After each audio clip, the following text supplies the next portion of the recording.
Hi, this is the Royal Kludge H81, a very unique 80% keyboard. Let's do the unboxing first. Inside is the manual, then the keyboard itself, a keycap and switch puller, Type-C cable with a Type-A dongle, and spare switches. Onto the specs. The RK-H81 is a gasket-mounted keyboard from Royal Kludge. It supports 2.4 GHz and Bluetooth. And the dongle is located underneath, which is held in with a magnet, which is nice. I believe it's only available in this colorway, which kinda looks retro with the gray shades and white. It has 2 stage feet and this metal looking plate in the back, which I hate to break it to you, but it's only plastic, just very shiny.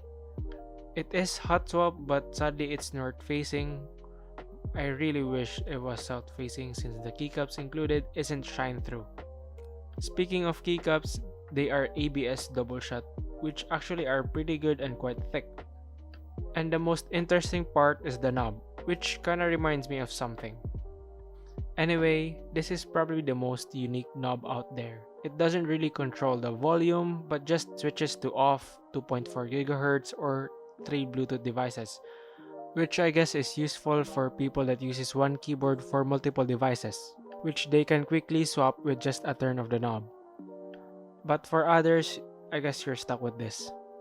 The Type-C port is located here with a Type-C pass-through, which is a nice addition. The switches included are this Sky Cyan switches, and this also has RGB lighting. This particular keyboard cost around $80. Let's hear the stock sound test.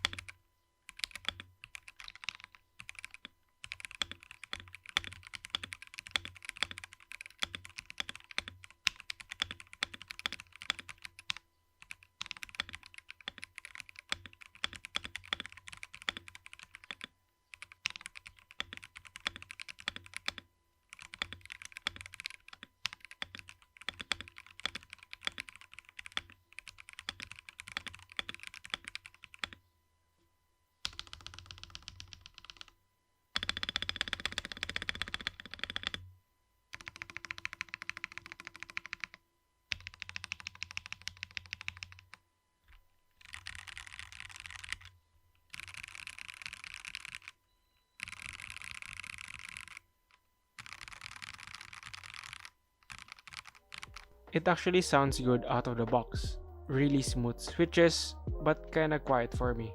And surprisingly, they did pretty well with the stabilizers. I didn't need to tune it, no rattle whatsoever. It was kinda thin sounding though. Maybe it was due to the ABS keycaps, I don't really know. It didn't really sound hollow, and the sound signature kinda leans to being clacky. Although this is marketed as a gasket-mounted keyboard, you can barely feel the flex or bounce, which I guess due to having a thick silicone pad in the case, which lessens the flex. You might be wondering what's inside the keyboard. Basically, it has a PC plate, 2 silicone pads inside with a pretty big battery. But how do you open it up? Well, it's kinda hard to get inside since the screws are located underneath the rubber feet, which sucks.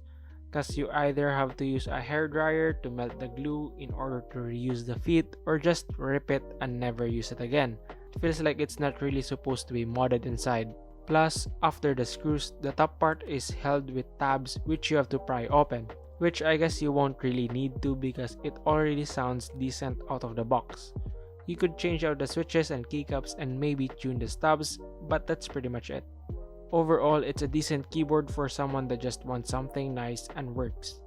People that has a lot of devices that just want to use one keyboard, the knob will be useful for you.